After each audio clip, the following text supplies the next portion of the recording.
শোনো রাশেদ, তোমার এই ধর্মিতা বোনকে আমার বাড়িতে নিয়ে আমার বাড়িটা না অপবিত্র করতে চাই না। তোমাকে লজ্জা না থাকতে পারে, আমার তো সমাজ নিয়ে চলতে হয়। এর পরেও যদি তুমি তোমার বোনেরে আমার পোলার লগে বিয়া দিতে চাও না, আমি সোজা কোর্টে গিয়া মামলা করে দিব। কথাটা মনে রাখো। আমার জিজ্ঞেস না করে এমন সিদ্ধান্ত নেওয়ার অধিকার তোরে কে দিছে? আমি বাইচা থাকতে ওই পাগল ধর্মিতা মাইয়া এই বাড়ির বউ হিসাবে আমি কোনোদিন মাইনা নিব না।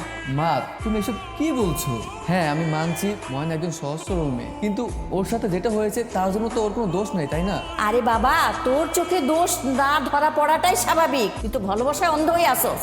হ্যাঁ, এটা সত্যি যে আমি ময়নাকে ভালোবাসি, তবে মানুষ হিসাবে আমি তো কোনো অন্যায় ডিসিশন নিচ্ছি না। ন্যায় অন্যায় আমারে বুঝাইতে আসিস না, আমি সব বুঝি। আমি তোরে পেটে ধরছি। আমার সোজা কথা, ওই ধর্মিতা মাইয়ারে আমার বাড়ির বউ হিসাবে আমি কখনোই আনতে দিব না। কেন পারবে না? ধরতে তাই?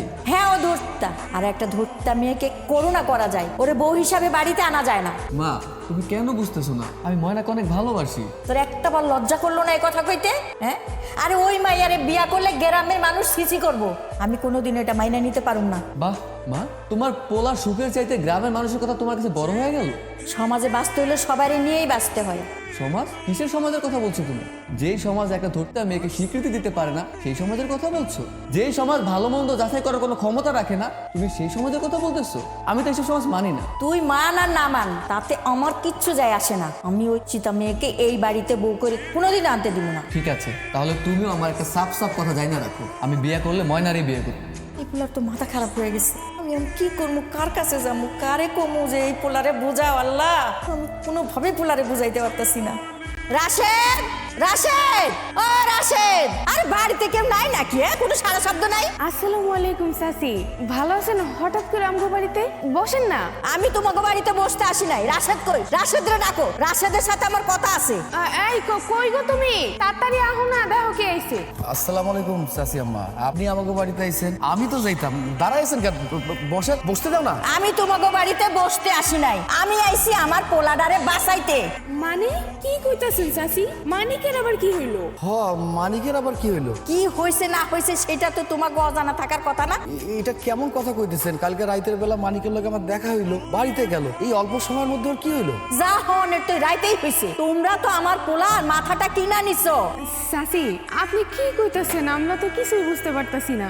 চাচি আম্মা কি হইছে একটু খুলে কইবেন তো? কি হয় নাই তাই কও। তোমরা কিভাবে পারলা তোমার ওই পাগল বোনটারে আমার পোলার পিছনে লেলাই দিতে? আমার শিক্ষিত পোলা, আমি কত কষ্ট করে আমার পোলারে মানুষ করছি, সেই পোলা আমার মুখের উপরে কয় ময়নারে ছাড়া অন্য কাউরে বিয়া করব না। তোমরা ভাবলা কি কইরা তোমার ওই পাগল বোনরে আমার বাড়িতে বউ করে নিমু? না না চাচি, আমার মনে হয় আপনার কোনো জায়গা ভুল হইতাছে। আপনি কিভাবে ভাবলেন যে আমরা আমাকে বইনেরা আপনার পোলার পিছনে লেলাই দিব? আর আপনার পোলা তো খুব ভালো ছেলে। চাচি আপনি অযথা আমাকে ভুল বুঝতেছেন। চাচি আম্মা, আমি আপনার একটা কথা কই, আমি মানিকরে কোনো কিছু কই নাই। মানিক উল্টা আমারে কইছে যে ও আমার বোন ময়নারে বিয়ে করতে চায়। আমি শুধু ওর কথা একটু সায় দিছিলাম, আর কোনো কিছু না। মানিক রাজি করাই স্যার, অমনি তোমরা রাজি হয়ে গেলা। একটা বার কি মানিকের গার্জিয়ানের অনুমতি নেওয়ার চেষ্টা করলা না? চাচি মানিকের সাথে শুধু আমাকে কথা হইছে, আমরা তো এখন এই বিষয়ে ফাইনাল কিছু কই নাই। আমরা ভাইবা রাখছি যে রাশেদ যে আপনাকে বাড়িতে পাঠাবো। চাচি আম্মা, এখন পর্যন্ত আমরা ফাইনাল কোনো সিদ্ধান্ত নেই নাই। আপনার লগে কথা না করলে কি ফাইনাল সিদ্ধান্ত নেওয়া যায়? আপনি আমারে কোন? আর কোনো কিছু ফাইনাল করার কোনো দরকারও নাই। শোনো রাশেদ, তোমার এই ধর্মিতা বোনকে আমার বাড়িতে নিয়ে আমার বাড়িটা না অপবিত্র করতে চাই না। তোমাকে লজ্জা না থাকতে পারে, আমার তো সমাজ নিয়ে চলতে হয়। এর পরেও যদি তুমি তোমার বোনেরে আমার পোলার লগে বিয়া দিতে চাও না, আমি সোজা কোর্টে গিয়ে মামলা করে দিব। কথাটা মনে রাখো। মনা, মনা বোন, গেটটা খুলনা। মনা, মনা! না ভাইজান, আমার তুমি দরজা খুলতে পারো না। আমার এই অপবিত্র মুখ আমি আর তোমাদের কোনোদিন কামড়ে দেখাবো না।